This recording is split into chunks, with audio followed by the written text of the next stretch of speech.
புதுச்சேரியில் கஞ்சா விற்பதில் ஏற்பட்ட தொழிற்போட்டியில் இளைஞரை கொடூர கும்பல் ஒன்று வெட்டி கொலை செய்துள்ளது. கொலை முயற்சி வழக்கில் கைதாகி ஜாமீனில் வந்தவரை காத்திருந்து தூக்கிய கும்பல் போலீசில் சிக்கியது எப்படி?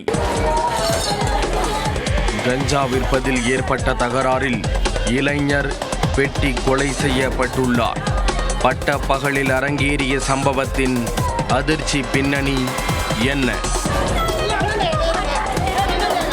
புதுச்சேரி நெல்லித்தோப்பு பெரியார் நகரைச் சேர்ந்தவர் 28 வயதான ருத்ரேஷ். இவருக்கு திருமணமாகி பெண் குழந்தை உள்ளது. பெயிண்டர் வேலை செய்து வந்த ருத்ரேஷ் சமீப காலமாக பணத்திற்காக கஞ்சா சேல்ஸில் ஈடுபட்டுள்ளார். அன்று முதல் பணத்தோடு சேர்த்து ருத்ரேஷுக்கு பகையும் வளர்ந்தது. இதே பகுதியில் கஞ்சா விற்று வந்த மோகன் ஈஸ்வர் என்பவருடன் ருத்ரேஷுக்கு பகை ஏற்பட்டது. கஞ்சா விற்பதில் இருவருக்கும் தொழில் போட்டி ஏற்பட்டுள்ளது.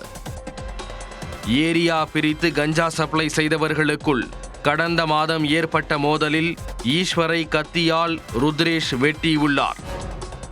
இதில் ஈஸ்வருக்கு கையில் பலத்த வெட்டுக்காயம் ஏற்பட்டது. இந்த சம்பவத்தில் ருத்ரேஷ் கைது செய்யப்பட்டு காலாப்பட்டு சிறையில் 1 மாதம் அடைக்கப்பட்ட நிலையில் கடந்த 15ஆம் தேதி ஜாமீனில் வெளியே வந்துள்ளார்.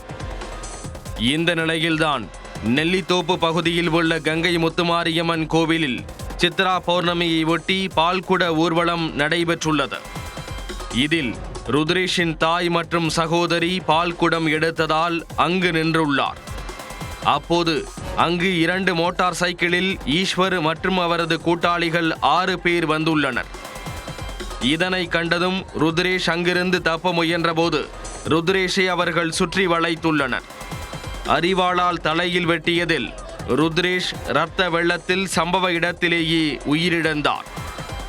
பின்னர் கொலையை செய்த கும்பல் சர்வசாதாரணமாக பட்டாக்கத்தியை காட்டி அங்கிருந்தவர்களை அலறவிட்டு பைக்கில் தப்பிச் சென்றனர். இதனையடுத்து சம்பவம் தொடர்பாக தனிப்படை அமைத்து போலீசார் நடத்திய தேடுதலில் கொடூர கொலையாளிகள் தொக்காக சிக்கினர். முக்கிய குற்றவாளியான ஈஸ்வர், அவரது கூட்டாளிகளான கௌதம், அரவிந்த் ஆகிய மூவரையும் கைது செய்தனர். அவர்களிடம் இருந்து கொலைக்கு பயன்படுத்திய கத்தி மற்றும் 2 வீலரையும் பறிமுதல் செய்தனர். பிடிபட்ட மூவரையும் சிறையில் அடைத்த போலீசார் தப்பி ஓடிய மற்ற குற்றவாளிகளையும் தேடி வருகிறார்கள்.